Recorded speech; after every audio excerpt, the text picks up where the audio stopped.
মেষ্টা টেঙা অর্থাৎ টক। আমাদের এখানে টেঙা বলে, টেঙার অর্থ হলো টক। তো এই টক একটা সবজি, এই সবজিটা এর নাম হলো মেষ্টা পাট। মেষ্টা পাটের এই পাতাগুলো ভাজে রেঁধে সবজি আকারে খাওয়া হয়। আমাদের এখানে খুব জনপ্রিয় একটা সবজি মেষ্টা টেঙা বা মেষ্টা শাক বা মেষ্টা টক সবজি।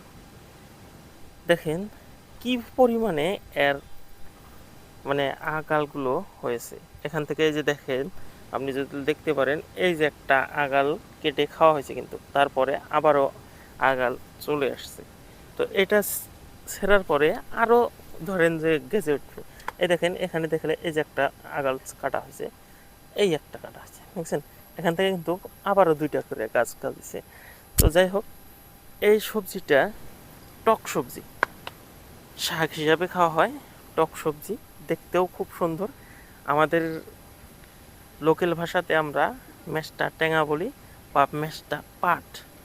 গাছের বরণ, পাতার রং হলো সবুজিয়া বা সবুজ, আর গাছের রং হলো এটা হালকা একটা খয়েরি, লাল গোলাপি খয়েরি হয়, খয়েরি করে বলে। তো খয়েরি পাতাতেও সেই খয়েরির কিছু পরিমাণ দেখা যায়। এই যে দেখলে বুঝতে পারবেন, কিছু পরিমাণ খয়েরিটা পাতার মাঝখানেও আসে যায়। বৃদ্ধ হওয়ার লগে লগে এই যে দেখেন খয়েরির রংটা এসে যায়। যাই হোক, আমাদের এখানে ভাতের সাথে এই টকটা খাওয়া কিন্তু প্রচলিত আছে, খুব ভালো লাগে। সম্ভবত এই শাকটা পাহাড়িয়া এলাকা, অর্থাৎ যেগুলো পাহাড়ে মানুষ বসবাস করে, তারা আরও এই শাকটা বিশেষ করে বেশি খায়। আমরা সবজি হিসাবে যেটা খাই, এই টকটা কিছুটা কম খাই, কিন্তু যারা খান তারা কিন্তু এই টকটা খুব ভালো পান। যত টক আছে, টকের ভিতরে এই টক সবজিটা খুব ভালো পান। আমি নিজেও খুব ভালোবাসি, কিন্তু বাড়িতে অল্প কম নেওয়া হয়, কারণ টক বস্তু ভাতের সাথে অল্প আমরা ইরিটেট পাই। কিন্তু যারা খান, খুব টেঙার টকটা খেলে খুব সুস্বাদ, এটা সবাই জানে। যারা খান তারা অবশ্যই কমেন্ট করে জানাবেন যে মেষ্টা টেঙা খাওয়াত কেমন। মেষ্টা টেঙা বাজারে মুঠো হিসেবে 10 টাকা, 20 টাকা, 30 টাকা হিসাবে বিক্রি হন। আমাদের এখানে কিন্তু খুব প্রচলিত একটা খাদ্য, যেটা মানুষ খেতে খুব ভালোবাসে, আনন্দর সাথে এই মেষ্টা টেঙাটা খায়। যারা খান নাই তারাও কমেন্ট করবেন, যারা খান এটা কিভাবে রান্না হয় সেই বিষয়টা একটু কমেন্ট করে জানাবেন। অবশ্যই কমেন্ট করলে আমাদের আগ্রহ বাড়ে।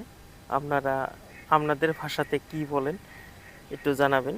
একদম স্লোলি আমি ক্যামেরাটা ধরে আপনাদেরকে গাছগুলা দেখাচ্ছি, কারণ গাছগুলা চিনতে অসুবিধা যাতে না হয় মেষ্টা টেঙা কাকে কয়, সেই জন্য আমি সুন্দরভাবে ক্যামেরাটা ধরে আমি আপনাদেরকে দেখাচ্ছি।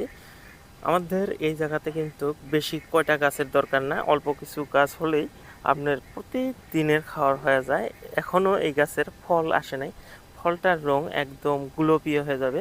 আমি সময় যদি হয় কোনো দিন, আমি আবারও আসে ফলের রংটা দেখাবো বা ফল দেখাবো আপনাদেরকে।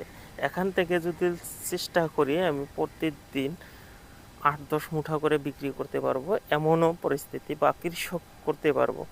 যাই হোক দর্শক, বেশি কথা না বাড়িয়ে মেষ্টা টেঙা যারা ভালোবাসেন তারা অবশ্যই কমেন্ট করে আমাকে জানাবেন যে মেষ্টা টেঙা আপনারা কেমন খান, বা মেষ্টা পাট কীরকম খান, খালে কিভাবে খান সেই বিষয়টা জানাবেন। যাই হোক, আজকের মতো এখানেই সমাপ্ত। বিদায় টানছি। দেখা হবে কোনো পরবর্তী ভিডিওতে।